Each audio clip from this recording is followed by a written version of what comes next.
Polish army base, they decided that this would be the ideal spot to open up the first Nazi concentration camp in Poland. The Nazis decided that this would be as a place where the first 720 prisoners would be brought. Those prisoners were the ones who had to build double barbed wire fence all the way around the camp. The only way in and out of the camp was you probably heard about stolen. Arbach Fry works at free. That was recovered, and it's now in conservation. This is a replica of the sign that was originally here. This sign was to, at first, well, essentially was the motto of the commandant of the camp. Not only to fool the prisoners, but also kind of to give them a false hope. Work sets you free. Prisoners thought that they would be released after a certain amount of time after they were sentenced and they were free from prison. And in fact, at the beginning of the camp's operation, some prisoners weren't free, but only several hundred. As prisoners left the camp in the morning, you can see the sketches that are right over here. You can see at the top how the SS guards are counting the prisoners. The SS, meaning the guards here, would stand on the right-hand side of the main gate and count the prisoners as they left the camp in the morning. Prisoners would leave in neat rows of 5 as like a military.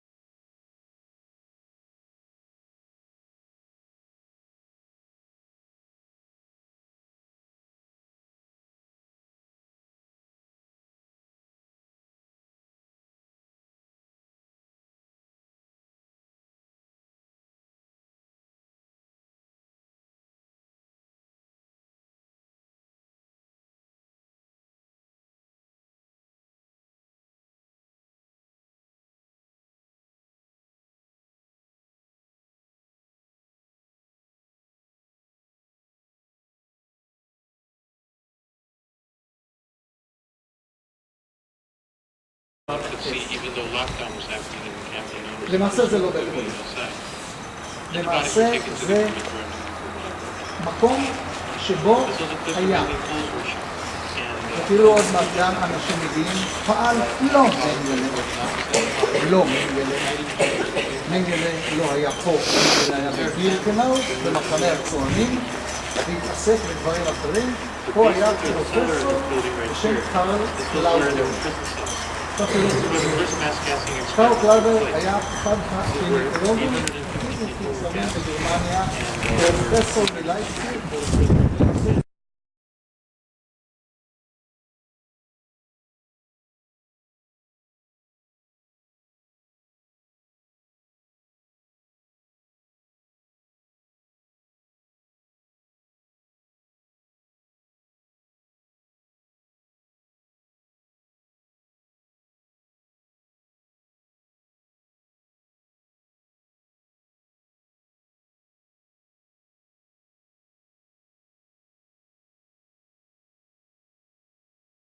Things like this.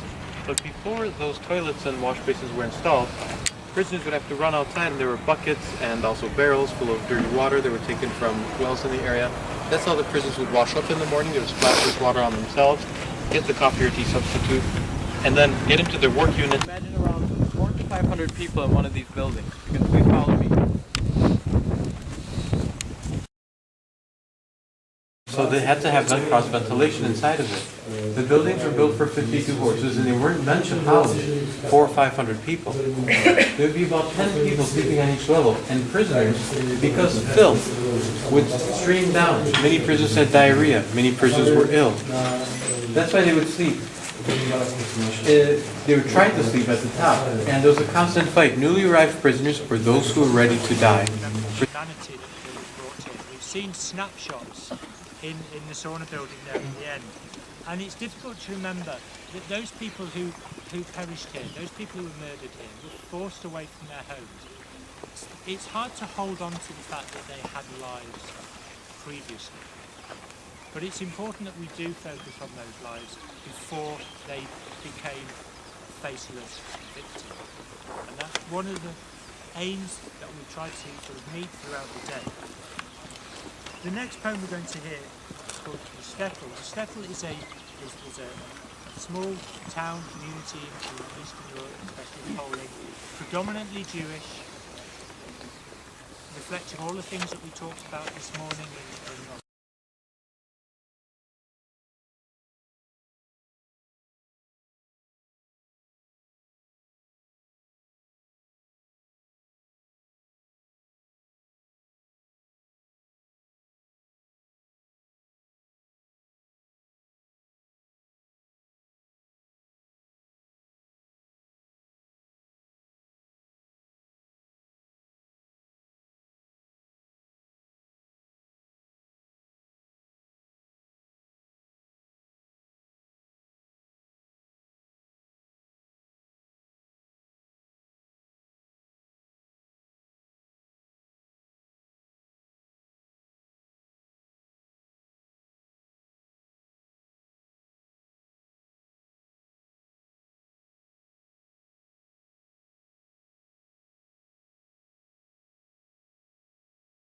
Now when we stand, as we do now in Auschwitz-Birkenau, however different we may be as individuals, and while our words of prayer may be different, our tears and our silence are the same. Psalm 23 is common to many great faiths, and I've chosen that as a reading because of that, and because also of the mention of the valley of the shadow of death, which in many ways describes where we stand right now. For those that like, please do join me in reciting the psalm together. The Lord is my shepherd, I shall not want. Lie down and do my beside the still waters. He guides me straight paths for his name's sake. Yea, though I walk through the valley of the shadow of death, I will fear no evil, for thou art with me. Thou art on my side, they comfort me. Thou preparest a table before me in the presence of my enemies. Thou hast anointed my head with oil, my cup runneth over. Surely goodness and mercy shall follow me all the days of my life. At the top of the same page that you have the psalm, there's a translation of a memorial prayer. And as the vast majority of the victims who perished here in Birkenau were Jewish, I would like to intone this prayer in Hebrew, and in the hope that the melody will transcend the limitations of language. You will of course recognize that this prayer is not only for the victims over here, but also in all the other camps that are mentioned here in English.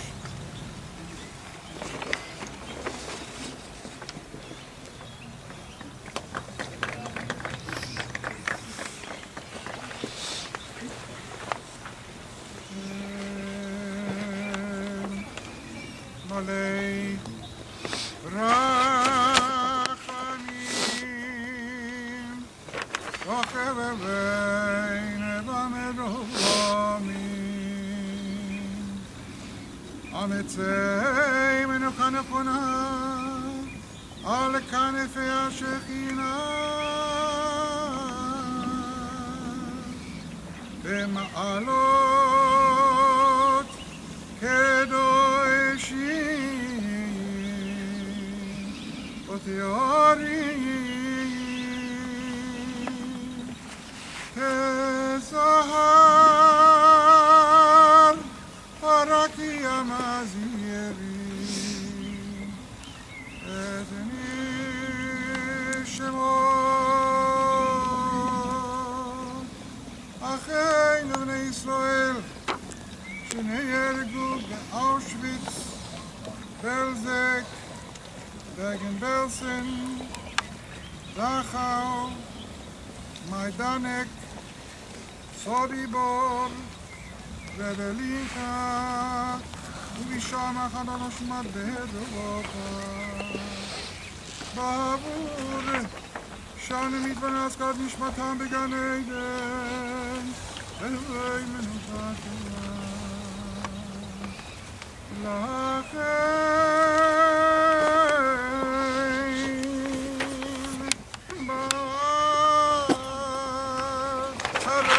ברחמים יסתירם וסדק נפל ליו ילאמין וצרר בצרר החיים נשמתם אדוני ונחלת בם וינוחו על משכבם בשלום ונאמר אמן.